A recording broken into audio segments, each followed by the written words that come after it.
Hi, everyone. Thanks for being here this afternoon. I've had a really lovely visit so far, meeting lots of people, seeing Tanya and being able to connect with her again. And if you didn't know, my postdoc when I was an undergraduate at Virginia Tech is also Steve Thomas, who's a professor here. And so it's great to be able to see everyone again.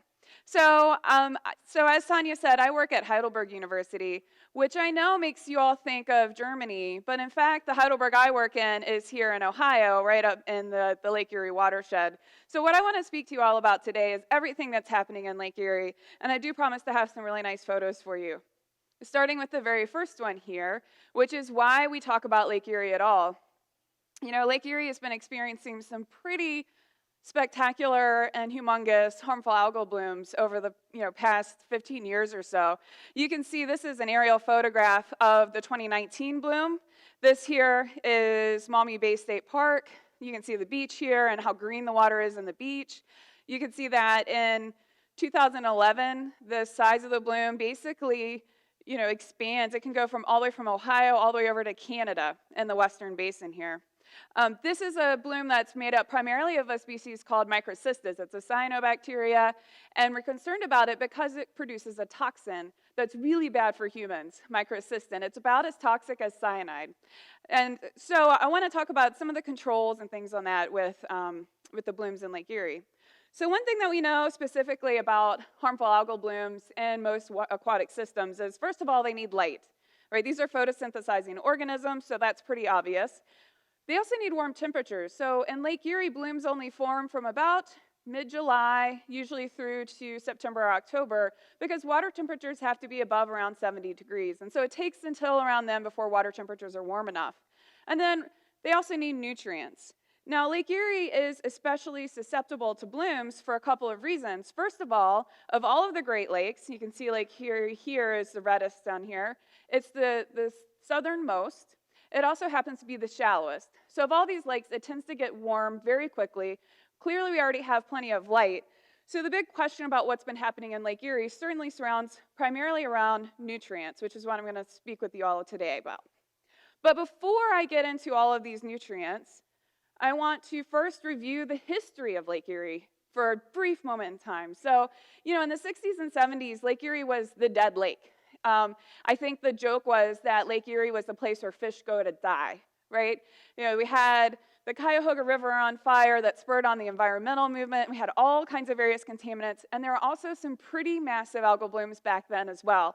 This picture here is a picture of the former director of Ohio Sea Grant's hand. This is Jeff Reuter's hand in the lake in 1970, right outside of Ohio State's field station, right? And that's pretty gross looking already. But because of a lot of efforts to reduce phosphorus coming from wastewater treatment plants, which would be like basically sewage, what we ended up seeing is that these blooms went away as we got into the 90s.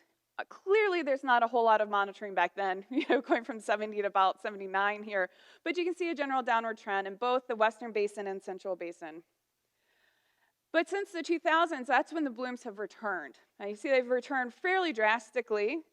This figure only goes up to 2011, but you can see, like I said before, they're visible from space. They're big, scummy, and disgusting. But we have better ways of assessing bloom size now. And NOAA has developed a way of taking the satellite imagery and looking at the spectra from them and assessing a bloom severity index, basically from 0 to 10, which is what this figure shows. And what you can see from this figure is essentially since 2008, we have had year after year of really big blooms with only a very few years where they haven't been that large. In 2014 is when the Toledo drinking crisis occurred. Maybe you heard about it, maybe you didn't. It did make national news, and that's when the toxin from the bloom made it into the finished drinking water. So it would be like the water that's coming out of your faucet at levels that were above what the World Health Organization deemed as appropriate. So there is essentially the drinking water was shut down for 3 days. It was a no-contact order, and it was fairly crazy. They were driving. Tiffin is about an hour from Toledo, and all of our stores were sold out of drinking water for those 3 days. Okay, so luckily over this whole period of time, going all the way back to the mid-70s, we have been monitoring water quality of a number of rivers that go into Lake Erie, specifically the Maume River, which is here, and the Sandusky River, and some of the subwatersheds. Currently, you can see there's a lot more dots on this map than what I just showed you. We're currently sampling at over 23 locations. Most of them are in Ohio. We do have one station up here in Michigan. And our newest station, so we've been monitoring around Lake Erie for a long time. We monitor 3 tributaries that go into the Ohio River, so ultimately to the Gulf of Mexico. And then these stations right here this is Ohio's largest inland reservoir. It's very eutrophic as well. This ultimately goes to the Wabash, to the Ohio, and then Gulf of Mexico as well. Our newest stations are these little tiny ones that don't even look like they have creeks associated with them, because what we really want to do is start to implement focused practices in those small watersheds so we can test their effectiveness at a larger scale than just at a field scale. So what does it look like? You go to one of these red dots, what do you see? Well, typically what you end up seeing is what looks like a shed on stilts, really. It looks like this anonymous building beside a creek. But inside of that creek, there's a pump that's continually pumping water into the station, basically into a sink, but we're scientific, so we call it a receiving basin that flows through and drains out. And then we have a refrigerated auto sampler that pulls a sample 3 times a day, and it ends up in this little refrigerator. This thing's like the size of a dorm fridge, but these are water samples instead of beer, right? So it's a little bit different. They look kind of similar, just these are, a little bit more turbid. And then we collect these samples every Monday, bring them back to the lab for analysis. We analyze for everything you can imagine, most major nutrients, so various forms of nitrogen, phosphorus. We do suspended sediments. We sample for pesticides at some of the select locations. Now, we analyze all 3 samples a day if the flow is up or if the water is muddy. Otherwise, we analyze just 1 sample a day. So we still end up with like 500 samples a year for each station. So as you can imagine, this has amassed these huge continuous nutrient concentration databases. This is just an example. I haven't even updated it since 2016 of one analyte from one river for its period of record. And so you can see that's an awful lot of data, right? So we have lots to work with to understand what's been going on, at least with tributaries going into Lake Erie.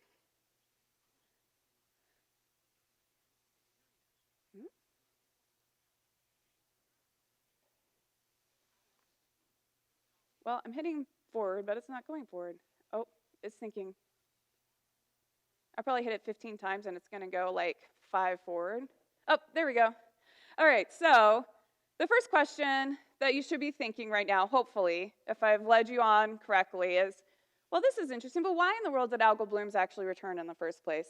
So the first thing I want to do is look at sort of overall what we know about, this is specifically for total phosphorus, because it's a good example that's going into Lake Erie. And so you can see this is an analysis that pulled together data, including our data from Canada, USGS, across all of the different tributaries. And the size of the arrow is the size of the input, right? So you see 2 really fat arrows, right? The one of them here is the Maume River. The second one is up here, and that's the Detroit River. Well, these 2 loads, these are fairly similar in terms of phosphorus, but the Detroit River is ultimately bringing loads from Lake Huron. And so it's bringing in 95% of the water into the western basin here, whereas the Maume River is only bringing maybe about a little under 5%. So you have to allow a percent for some of these other inputs, right?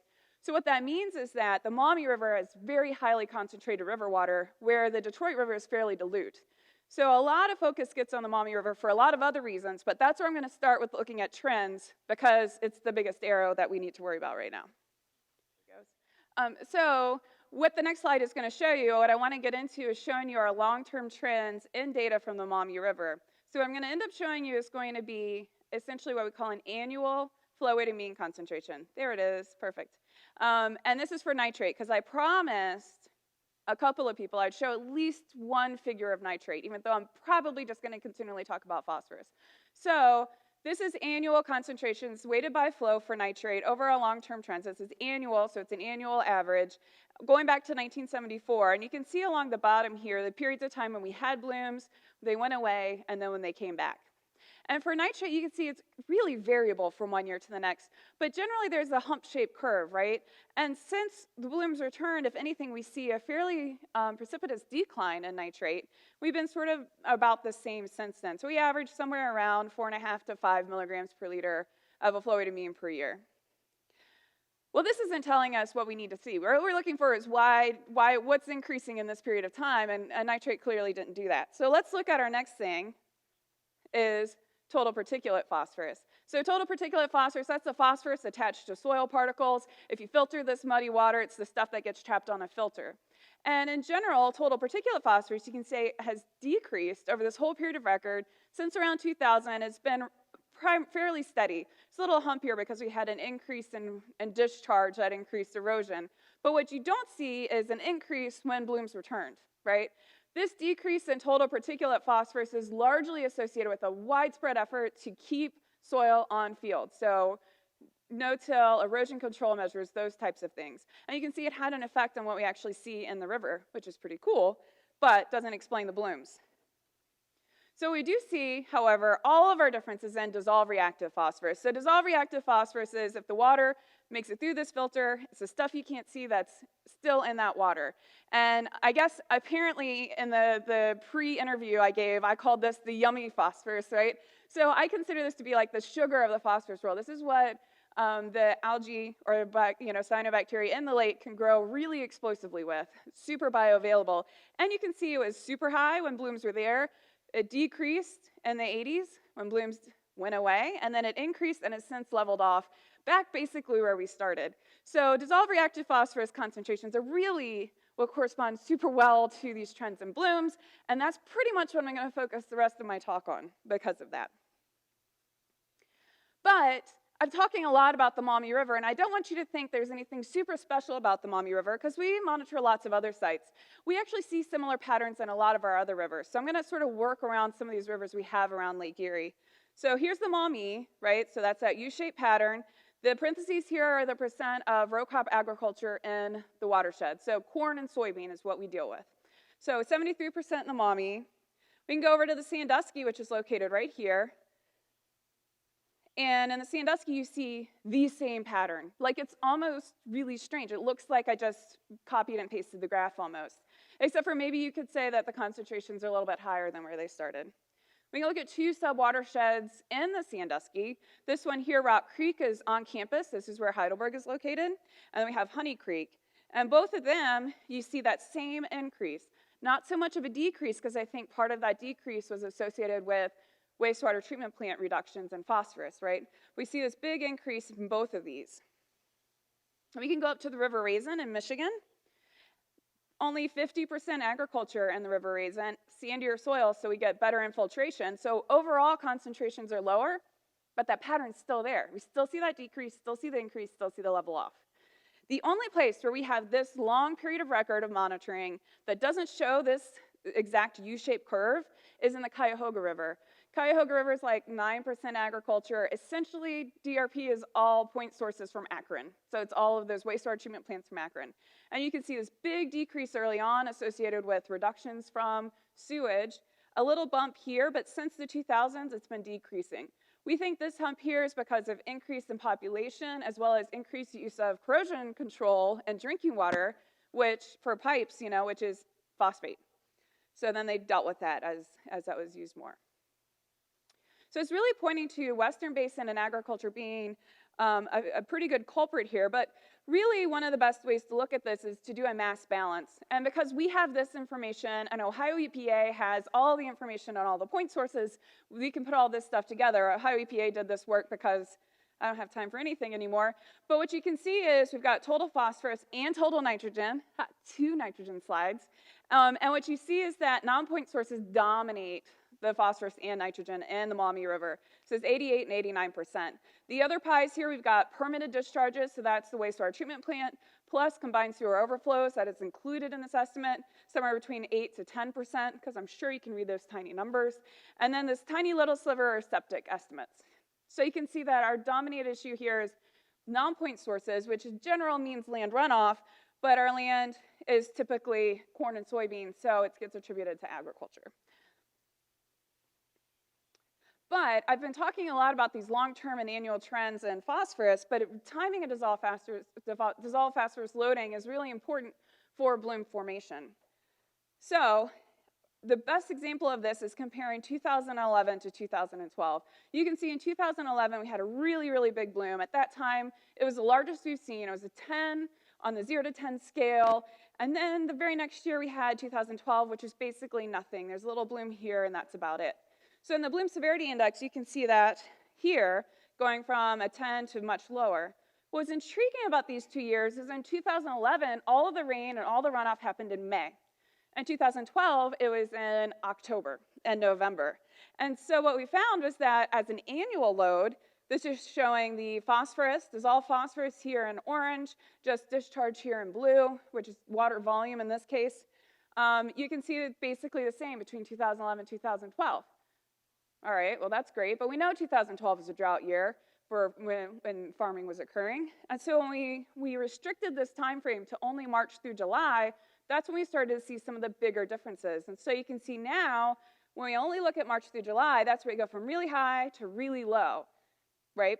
All right, this is looking pretty promising, right? So then a few years later, we had 2015. Unfortunately, 2015 was an 11 on a scale of 10, because, you know, spinal tap, I guess. So it was 11 on a scale of 0 to 10, and then 2016 was a drought year, and you can see it went from high to low, March through July loads, high to low. But this is not how you science. How you science is with correlations, and so this is what it actually looks like. So this is that cyanobacterial index. You can see here that it's kind of equally correlated. Bloom size is equally correlated to just the water volume that comes out of the Maume from March through July, total particulate phosphorus, dissolved reactive phosphorus, or this component called total bioavailable phosphorus. Now, total bioavailable phosphorus is something that we've started to focus on for forecasting because it incorporates all the dissolved phosphorus, assuming that's 100% bioavailable, and a small portion of the particulates, that which we've assessed actually makes it out to the lake, and the portion of which, through some laboratory assays, is actually available. So it ends up being about 30% makes it out to the lake, and about 25% of that is bioavailable, so it's a tiny portion of those particulates. And so this past year, we've been using that for our forecasting. So what did we find this past year? So I added 2019 on here, and you can see that discharge in 2019 was pretty big. I know you guys were underwater here last spring, last summer. Well, we were as well. We had a lot of rain, and you can see it ended up being the third highest flow for the Maume River for that period of time. Our dissolved phosphorus loads were somewhere between 2014 here and then 2017 here, closer to 2017. So not quite as high as the flows, but I'm going to get into that in a second. The bloom looked like this, right? So this is that satellite image. This is the spectral image of that. And you can see here's 2012 to 2015, so not as small as 2012, nowhere near as big as 2015, which is, you know, an 11. But you can see how dark it was around this area. That was that aerial photograph I showed you, was right here where it's the darkest red. So we had a pretty good sized bloom. It was its largest on August 5th. So when we went in and did our forecast, we forecast a 7.5. You see there's some variation when we do these forecasts. You can see it was fairly similar, where the plan was to be very similar to 2017. And our forecast was right on this year. There are no other contributing factors. Went too far, there it is. And so our forecast ended up being, or what we observed was 7.3. So we did pretty good. But the caveat here that's really interesting is because discharge was so high and our particulate phosphorus loads are actually so high, if we had been based off of either of those components instead of bioavailable phosphorus, we would have expected a 2011, so a 10. So clearly we didn't get that. So I want to kind of go into some of the reasons why we might not have seen that. And really it comes into what I think is going to be this relative importance of dissolved phosphorus versus particulate phosphorus. So you know I'm heading this way, and you know I already feel this way because I already showed you this figure of long-term trends in dissolved phosphorus, and I promised you I'm just going to talk a whole lot about it. But this year is probably one of the first times we've been able to separate it out since we've been able to have these satellite images of the bloom. And that's because when we look at these things, I know I showed you this through correlation, but it's really easy to see here that flow, particulate phosphorus, DRP, loads, they're all correlated. They follow each other super well. And 2002 is the earliest year we had that satellite imagery for blooms, and then you see a little bit of separation here. Well, this isn't the best way to see this, but it kind of gives you the gist that, forecasting is useful, but correlation and causation, that sort of issue, right? So this is how I decided to be able to look at some of these trends. This is basically a correlation between phosphorus load and discharge. And you can see that between 2000 and 2018, these correlate really well. This is a pretty tight relationship. These two lines here are a couple of different targets that have been set for Lake Erie that we need to reach to only have a bloom about 2012 size, for the rest of time, which is about as big as we really want it to be. So this year in the yellow, 2019, ended up being 30% lower than what we expected based off of flow. Our flow was really high. Like I said, third highest we've had, and that's over our whole period of record, going back to, I think it was the late 30s when they started doing Maume River discharges, but 30% lower than expected dissolved phosphorus loads. What's intriguing is that particulate phosphorus right on the line, right? Here it is. So there's a really nice correlation here.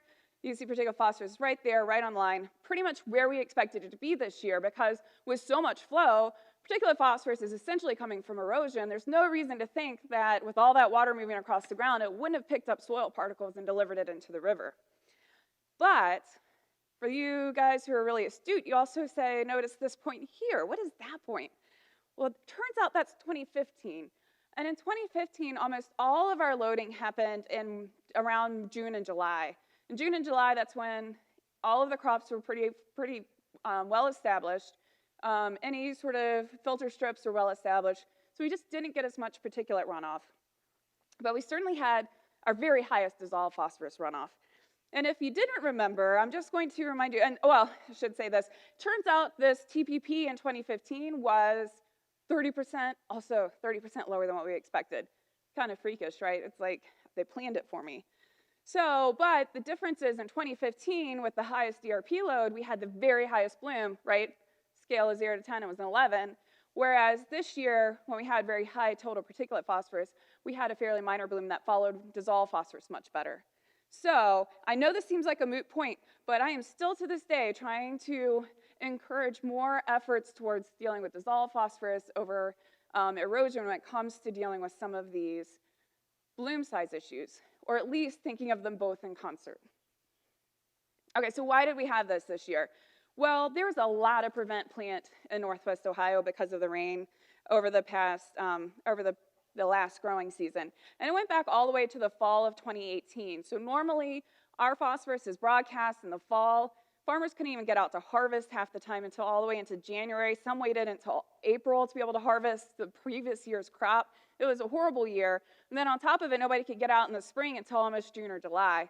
You can see it really clearly with this this NDVI, the vegetation index, where in 2018 you can see the crop slowly coming in. In 2019 you can see half of these fields weren't even planted, and look how different it was in July. This is a picture from a farmer who likes to take a photo with his crop every 4th of July, and look how different 2018 was from 2019.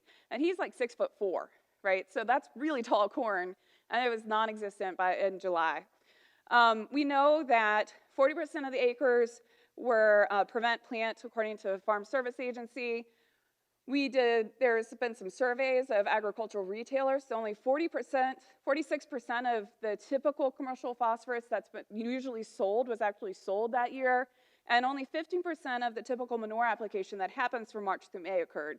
We have rules in Ohio against applications on saturated ground or before rain events, and so that was really affecting these applications. So what does it tell us? Well, the first thing I told you, I'll reinforce, is that focusing on controlling dissolved phosphorus is probably going to have the largest impact on bloom size. But the other thing we learned this year is that fertilizer that was applied within that water year, so water year goes back to October of the year before, which would have been when we couldn't get broadcasting out, probably has a fairly large influence on the spring and summer dissolved phosphorus loads. Those of you who work in phosphorus will tell me that this doesn't make a whole lot of sense. These big reductions in phosphorus load within 1 year is a little bit unheard of because phosphorus is so sticky. So there's a lot of edge of field work and a lot of modeling teams in this region. We're going to be working with them to make sure we understand exactly why this happened so that our only recommendation isn't just that you have to reduce rate. I think that placement's going to play a pretty big role. Okay, so we went through all of that, and I never told you why dissolved phosphorus increased in the first place. And so I'm hoping that that's in your minds at this moment, because that's what I'm going to go through at least. So why did we see this big increase in dissolved phosphorus? And we're still not entirely sure. Everything changed. Everything in farming changed from the 90s through the 2000s. You know, we got GMO crops, farms got bigger, equipment got larger, then, you know, there was fewer farmers with bigger areas. Everything changed. More tile drains went in. I'll get into that in a minute. So on top of that, the one thing we certainly know that happened is there was a big effort in the 80s and 90s to reduce soil loss, right? So we wanted to move from this type of moldboard plowing and virgin tillage to a high residue management, fairly reduced till conservation tillage, right? And although I know this picture, obviously I took it recently, but I swear that this type of tillage is not very common. We really don't see that very often. We tend to see this high residue management far more often. And I already showed you a figure that this had a good effect. We saw a general decrease over time in particulate phosphorus. We saw this with suspended sediments. We see it even stronger if we can control for the effects of increased rain events and increased flow. So why did dissolved phosphorus increase? Well, the first hint is that there's been plenty of studies that show dissolved phosphorus in runoff can increase when you have no-till. This is a long-term paired field study from Andrew Sharpley and then Pete Kleiman that shows, you know, you implement no-till, you see this big increase in dissolved phosphorus runoff. You still do this conventional tillage, you don't see that same increase. But before I get into why this might be confusing, I want to briefly describe what it's like in Northwest Ohio, because over the past couple of days I've been here, I realized that things are a little bit different in Nebraska. So in Northwest Ohio, this whole area that is the Maume River Basin used to be the Great Black Swamp.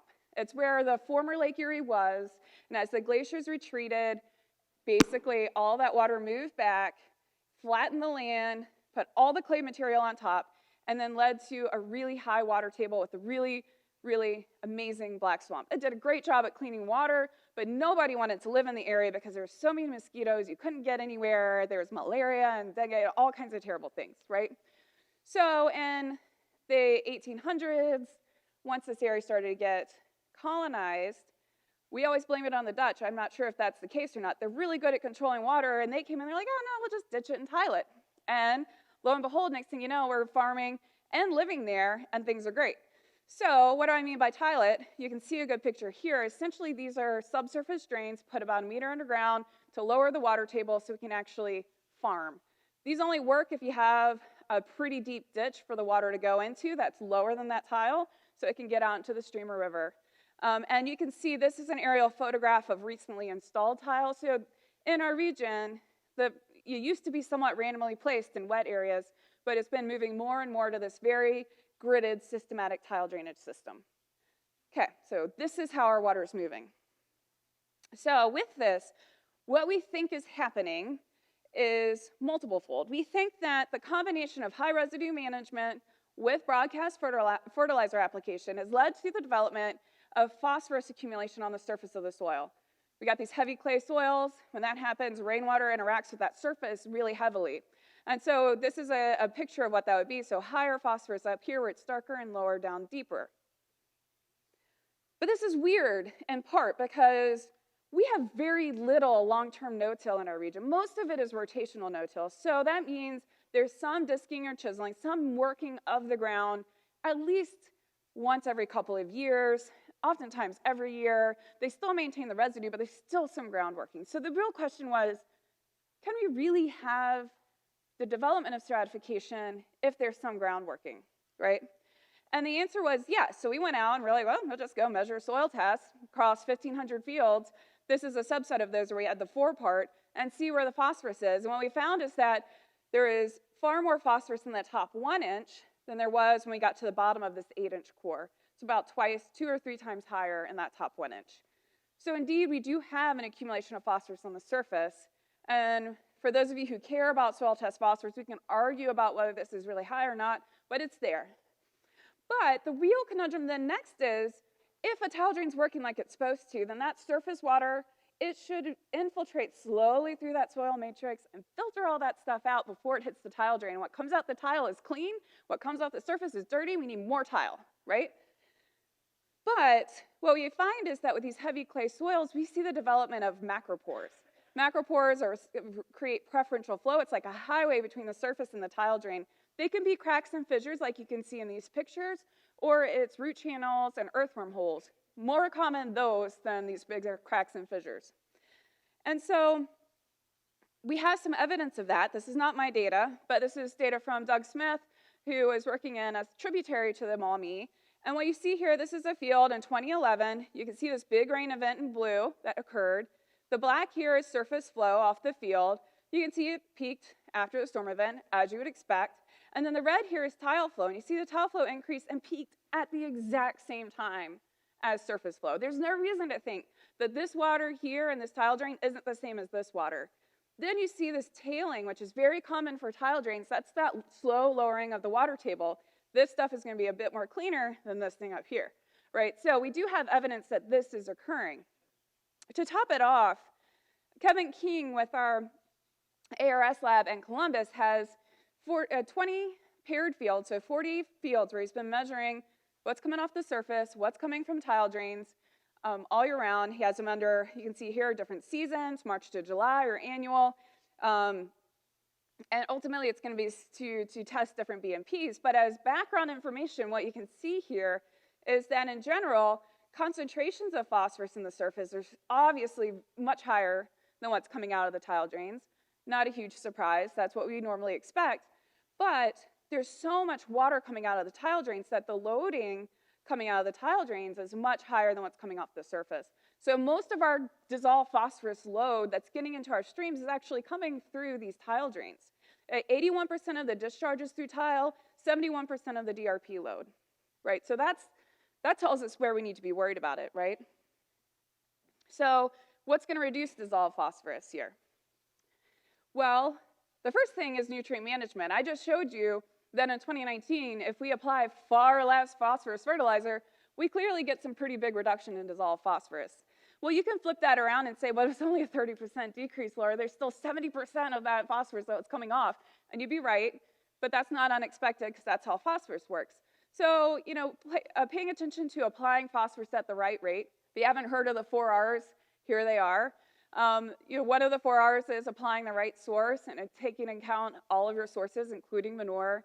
Right time is another part of it. Don't apply before a rain event or on frozen or saturated ground. Well, we're not allowed to do that in Ohio anymore, so that seems kind of like a moot point.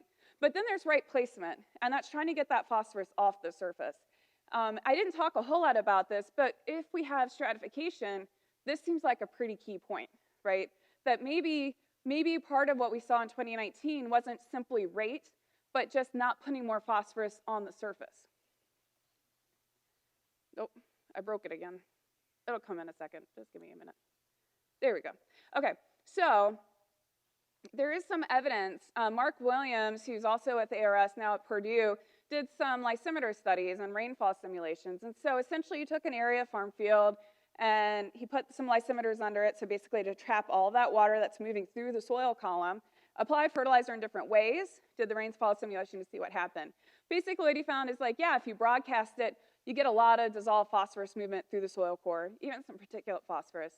But if you inject it 2 inches below the surface, or if you do a deep tillage, which is the common thing for dealing with broadcast fertilizer application or stratification, you see these big reductions. And so what he found, what I think is interesting, is that one of the big questions is injection, is subsurface placement really going to help? What he found is that actually it seems like it's just as effective as a deep till, which is exciting because then that means we can have that compromise, right? We can save our soil and reduce dissolved phosphorus loss at the same time. But, like I said, we did all this, we got 30% reduction. We need like a 40% reduction. We need a big reduction in phosphorus. We are way above those targets, right? So there's some thought here that we might need to think about controlling water loss off of farm fields as well. A lot of water moving because of these tile drains. One thought is controlled drainage, which is basically like putting a dam at the end of the tile drain to raise that water table and store water up in the field. Well, you don't want to do that all year round because these really wet times, you wouldn't be able to get your tractors out and plant, but it could be helpful for some times of the year. The other thing is improving soil health using cover crops. You know, if that improves the water holding capacity of that soil, then that could help us slow down water movement off of fields. So it might be this trifecta of things. The most important thing we can say is nutrient management, and then these things are going to be other additional factors that may help us actually reach some of those goals. And with that, I want to thank all of the support, as you can imagine, to do all the research projects as well as maintaining this big monitoring program. We have to get help from all kinds of different groups, and so I think I have all of their icons and all of the correct versions of these icons up here. Someone will email me afterwards and tell me I had the wrong one and send me a new one. But these are most of them. You can see it's quite varied. And here's all my contact info if you want to be in touch at all. All of our data, I'll mention, is freely available online on our website. So feel free to go check it out and play with it if you want to. But if you want to see the pretty versions, I would say go to lakeeriealgae.com down here. And with that, I think I have time, probably lots of time for questions because I talk fast. So, thanks.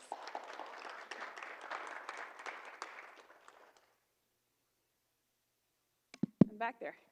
So Laura is right. If I could just make a quick interjection, and then we'll get right to we've already got a question, so that's great. If we can use the microphone when asking questions, that will allow our Zoom contingent, and there's about 10 or so, to hear the questions, and then it'll also preserve it in our archival form on YouTube. But Laura's right, she talks pretty quick. We have 15 or 20 minutes, and I'd love to entertain questions starting a couple back there. So I will bring this around to you.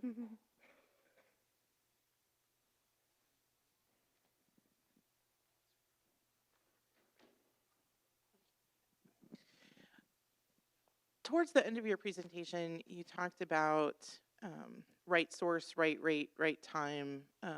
In that you mentioned that Ohio farmers could no longer apply fertilizers when ground was frozen or saturated. Yeah. When did that law or regulation go into effect?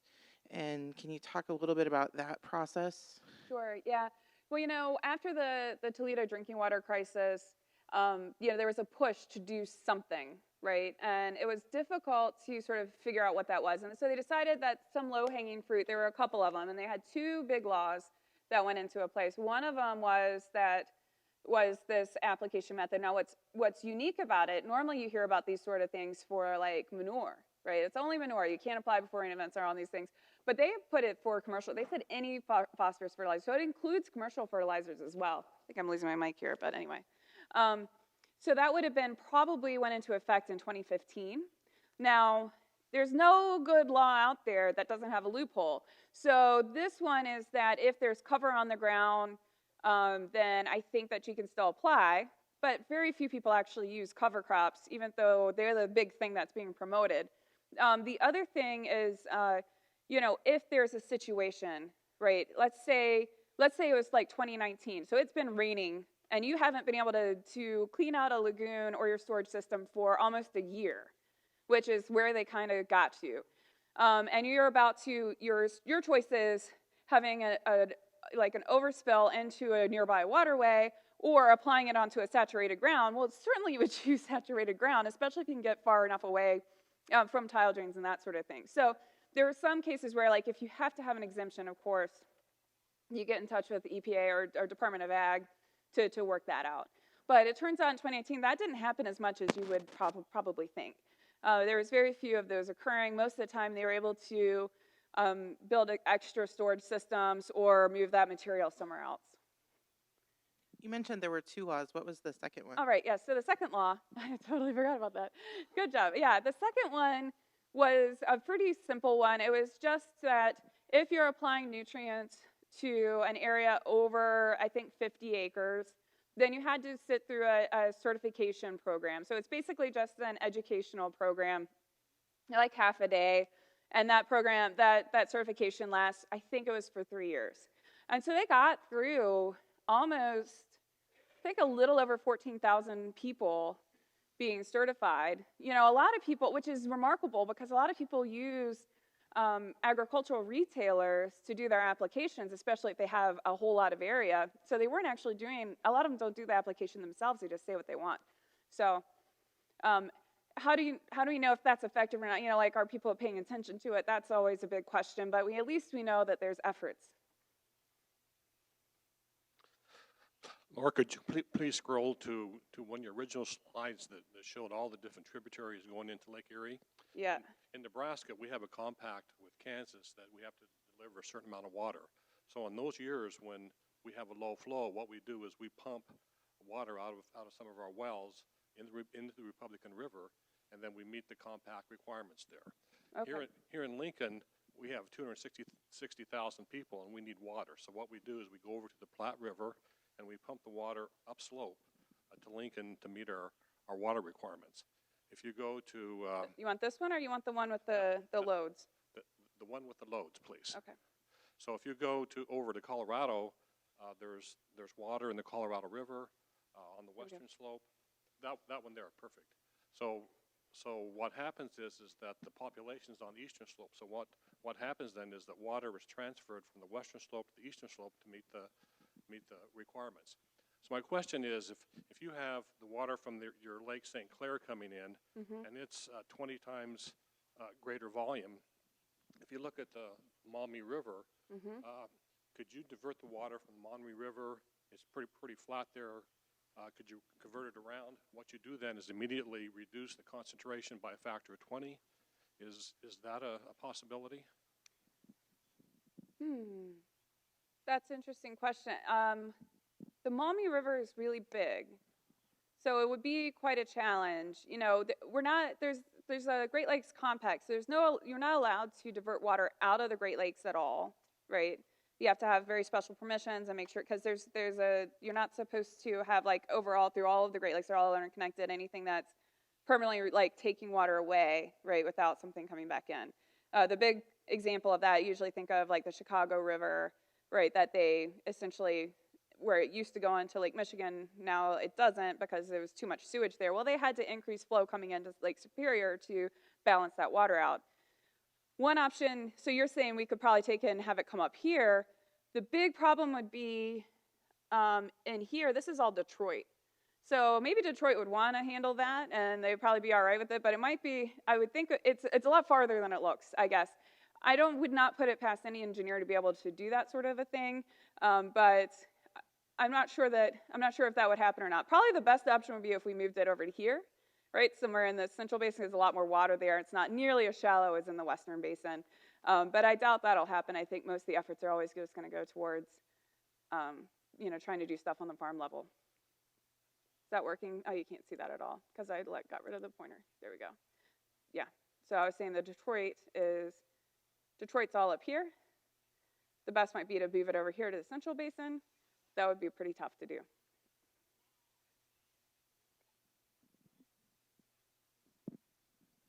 Question is, the Western Basin being so shallow, do you have a resuspension of the sediments in summertime to bring the phosphorus to the surface? Yeah, that's a great question, because that's been an ongoing question, honestly, is there enough internal loading in the lake to be supporting these blooms? And there's been some measurements using various chambers, but then also trying to have essentially sensors out on buoys, because it's hard to measure wind-driven resuspension, because you just have to be there at the right time. At least in terms of diffusive, like basically phosphorus sort of diffusing from the sediments on the bottom, that's only about 4% of the inputs into the Western Basin. So it's a fairly small amount, and I think the reason is because the Maume River, even though we've done such a good job at reducing sediments, it's incredibly muddy. And so we have this constant burial of material in the Western Basin that happens. So the residence time through here is about 20 days, so that stuff moves through pretty quickly. Wind-driven resuspension is a little bit more difficult to assess, but part of the thing is, because in a drought year, we don't see a bloom, and it's being so well explained by these external loads, that implies that there's at least no controlling factor of internal loads on bloom size, because they would still be there in those really dry years. If anything, they could be worse, because usually it's hotter and the water is a little bit stiller, which is worse for blooms. than in more wet years. The other thing that relationship tells us, which is an aside, is that our effects here are not being driven by point sources, because wastewater treatment plant inputs, those loads are continuous year in, year out. And if anything, we would expect that those concentrations would be higher when we have less water to dilute it. And so because we don't see continual blooms in those dry years, it really points to these external loads. Yeah, so you were talking about, these are pretty intense agricultural basins. Yeah. I assume that the percentage of soy as total amount of crop has changed over the last 10 years. Is that true? Has soy got more common? There hasn't been a very strong trend one way or the other. The one thing that we've seen sort of come in and out of popularity is winter wheat. Like sometimes we see it, sometimes we don't. There's a push for a little bit that, if we apply phosphorus in the summer after harvest in winter wheat, usually, like in August, we tend to see much less loss of that freshly applied fertilizer. So there was a big push to include winter wheat as one of these BMPs that could help. And then when there was cover, they're like, oh, well, we could use winter wheat and, it'll have automatic cover. And so, but the wheat prices just aren't sustaining that very well. But it's an interesting question, because presumably the relative amounts of corn versus soybean could have an influence over some of the losses that we see. But there hasn't been a very strong trend one way or the other. Okay. Yeah. And then just one quick other one. So on the sort of explanation of macropore flow for the phosphorus leaching, basically, it's not really, I guess it's leaching. Are there specific? I was going to ask if there are specific cover crops that tend to minimize that, but if they're not using cover crops very well, maybe that's not such a great question. But are there things that they can do that would minimize the macropore flow? Not that I've heard of so far. The increased organic matter is supposed to help prevent that. At least it'll prevent some of the big cracking. The increased root channels and earthworm holes, that happens primarily because, the tile drains are aerating that little bit of soil. So they just like to accumulate there because it's just, there's more atmosphere, right? So, we still see some of that, but the hope is that because there's more soil structure, whether it's through increased organic matter, and that seems to be a bit contentious, but at least through better aggregate structure, that should hold water better. So we're like, at the very least, things shouldn't move quite as quickly through it. Some people say, oh, you got to till when you see these macropores, but there's been plenty of studies that show if you till, even, no matter, probably they weren't doing like a deep rip, but even with that within a few months they usually reform. They show back up, and so that doesn't seem to be a permanent thing. Broadcasting, very few people will broadcast if they see those little cracks and stuff and then just leave it. They usually will at least disc or chisel, but that's still just that top 2 inches of ground working. So that does clearly helps quite a bit. We wouldn't want to just have grains inside of cracks on farm fields, but so I haven't heard of anything that's a big solution to that. I've seen I don't know, if you've ever seen there's a way that people like to show the efficacy, honestly, of a long-term cover. So they usually use an alfalfa field because it's been in alfalfa for many years, and they'll put smoke up the tile drains, and you can see the smoke coming up through the pores of the soil where that tile is, and that's like, oh, look how great this infiltration is. And then some of us are like, oh, but that's where all that phosphorus is going. So it's it seems to show up anywhere, honestly. But there might be people even here in Nebraska that know more about soil structure and soil health that could help answer that question too. Is anyone looking at the end of tile drain treatment of phosphorus besides just the gate? Yeah. So there are some studies that are looking at phosphorus filters. What they do is, what I've seen most common is they sort of build this big long phosphorus filter. It's basically just material. The person who does a lot of that work, his name's Chad Penn. He's at the Purdue ARS lab. It's a National Soil Erosion Research Laboratory. It's pretty good. I could get that out there. Just say it. And that works pretty, they seem to work pretty well. Part of the issue is knowing what the full capacity of those are. So they've been trying this out on places that have really high phosphorus associated with over-application of, I want to say, poultry manure, I'm thinking. And they've had some really interesting challenges with this. So they built this really nice long pea filter, and then they exhausted it within a week because all the exhaust fans from the barn blew particulates and saturated it. So they're like, okay, well, this is a problem. We got to do something about that. So they fixed that issue, and now they've had it out there, and they've put all this effort into having it. It's only lasted so far for about 7 months, which is certainly not long enough for what we would want, but that's especially high phosphorus loss. So, the question is, these are fairly moderate phosphorus losses. Honestly, Chesapeake Bay would love to have these losses, probably. They're not that high. It's just Lake Erie super sensitive. So I would think that would be a big potential. It's just kind of expensive.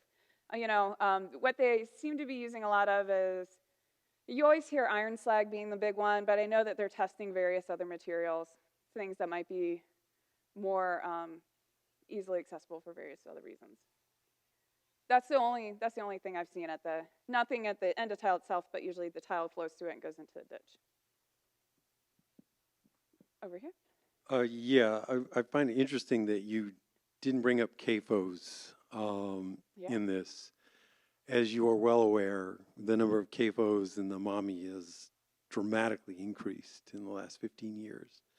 With that is the immense amount of manure, and in a lot of places, and Ohio is one of them, where they treat application rates for manure differently than they do for commercial fertilizer.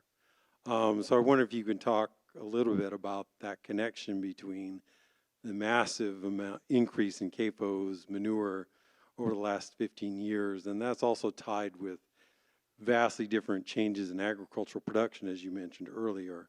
Yeah. So I'd like to hear your thoughts on that. Yeah. So, there's been a lot of budgets on what is the contribution of phosphorus into the watershed from at least from CAFOs, because those are the ones that are regulated and known where those exist, and we can put estimates to those. And as of now, the best estimates is that maybe 25% of the phosphorus input into Maume is from manure, and the rest of it's from commercial fertilizers. Now, manure does have limits to it, and they're working on trying to revise those. Under a typical nutrient management plan, they follow agronomic rates, but under CAFO regulations, they can be much higher soil test levels, right? What I'll point out is that there's no limit for commercial fertilizer. There's recommendations for what you should apply for crops, but most people would be crazy to spend a whole lot of money to apply as much as you apply for manure, because it's a different mechanism, it's a different reason for those applications. The issues that I've seen with some of the studies that have come out, most of the studies that are scientifically based have come out, have shown this 25%, or they're doing some modeling efforts to try and scale that up. That shows that it's a fairly minor contribution, that the increase in CAFOs relative to the changes we've seen in dissolved phosphorus don't line up that well as where the CAFOs are relative to the nutrient concentrations in some of these places. So it's hard to assess that true influence. I think some of the problems is that there's a lot of reports that are out there that are basing these applications on volume rather than on mass, and I know that they need to be peer-reviewed and scientifically validated more. It's a bit outside, it's clearly related, but it's also a little bit outside of my expertise, because that requires a lot of on-farm type of work. The things I'll say specifically is that we know that over-application of phosphorus on fields is a problem, and that's where we lead to these legacy losses, and it can take a really long time to bring those back down, especially because the main mechanism is through a crop removal, and those can take many years. And so I fully support, and I think it would be really great to see more stringent limitations on the application of manure based off of soil tests in these fields, that you really shouldn't be applying above agronomic rates. Some of these edge of field studies, though, have basically made that whole thing even more confusing, because they can show fields with fairly low phosphorus soil test levels that are having these high exports, and they have some that are up in the hundreds that have very low exports. And so I think that what we're going to end up finding is the timing of application, what happens that soon after application, has a bigger influence over just soil test itself. The concern, I think, the biggest concern in the Maume and the Western Basin is not the CAFOs themselves, because they're permitted and regulated, and they're easier to track that data. The problems are the livestock operations that are staying just below that CAFO limit. And we know we have a lot of hog operations that are doing just that. There was a new processing facility that went in Michigan, actually up and here in Monroe, that is basically spurring on a lot more hog production. Honestly, if that manure is handled properly, it's not a big deal. We know that if you apply the same rate for manure and you apply the same rate for commercial fertilizer, you don't see any differences in losses. It's only when it's over-applied. So I fully agree. Yeah, we got to keep an eye on that and make sure it's not an issue. I don't think it's the reason we saw the blooms come back, but I do think it's something we need to keep an eye on for sure. I'd say we've got time for one final question if somebody had one that they'd like to put to Laura. We had a good flurry there. Going once? Going twice? Got one. Sorry, where? Steve? Yeah, I was going to say you could probably shout it, but it's going to break all the rules. So I guess my obvious question is, what's going on in all the streams and rivers themselves? Do you see much net loss from the landscape to the lake, or are the streams so compromised that they're effectively just pipes? Right, that's really hard. So there's been some studies that have shown that there is a pretty good amount of in-stream removal during low flow, or during those periods of low flow, and they can be fairly substantial. During high flow, I mean, it's really odd. Like the average concentrations I see from small watersheds moving up to the larger watersheds, they're almost always the same. The flow rate means usually like 0.15 to 0.17 on, going from, if I'm using this as an example, so here's a Blanchard, it's like going, well, it doesn't matter, going from the little tiny bits, oh, there we go. Now it's just going to stay there, whatever. Going from, these small watersheds all the way up where we've monitored them. But that's such a good question because we think it could be altering some of the patterns that we're seeing in the chemographs as they're coming off, following the hydrograph. DRP does this weird tailing, kind of like nitrate, but not as extreme. And I think that might be indicating that there's some really cool sorption and release that's happening during and after storm events as these particles, resuspend and settling. So we just got a project funded with, the lead is Jim Hood at Ohio State. So this big partner effort working with their USGS out of Madison. They've been doing these phosphorus isotherms across like all kinds of sites. They would do this in the Fox River in Wisconsin. They've been doing this in the Maume, and we're like, hey, if we work together, we can expand your sites, we want to do some, nutrient releases, do some phosphorus isotherms of suspended material during storm events, and do some mass balances during storms. It's going to be really hard, but we're going to try to see if we can better get an understanding of that, because you hear both ways. Farmers say, we're doing all this stuff. It's these ditches that are bringing all the phosphorus in. And then you hear the other thing. It's like, no, this phosphorus is so sorptive. It's got to be actually removing dissolved phosphorus before it gets down to Lake Erie. So it could be either. And I think it depends on where you are in the watershed. What would be really cool, and our ultimate hope, is that we can get enough data to be able to predict better what areas would be sources versus sinks. And so then we can be like, okay, well, if this area of the watershed, once it gets into the stream, it's going to be absorbing some of this phosphorus, then we might have a better understanding of what kind of BMPs we need to focus on there. But if we have another place where it's going to be released, we might be thinking differently in those other areas, or be able to manage expectations, right? That's the real issue, is what can we really get done? Because I think we could go any way in this watershed. But it seems like these levels stay pretty high through everything. We have to look, this looks like it's a big water. This is actually pretty short. The watersheds for Lake Erie, they're not like the Mississippi River. We can see a storm event blow through in just a couple of days. So. Okay. Anybody else? Nobody asked about nitrogen? Can we put our hands together one more time for Laura, please? Yep.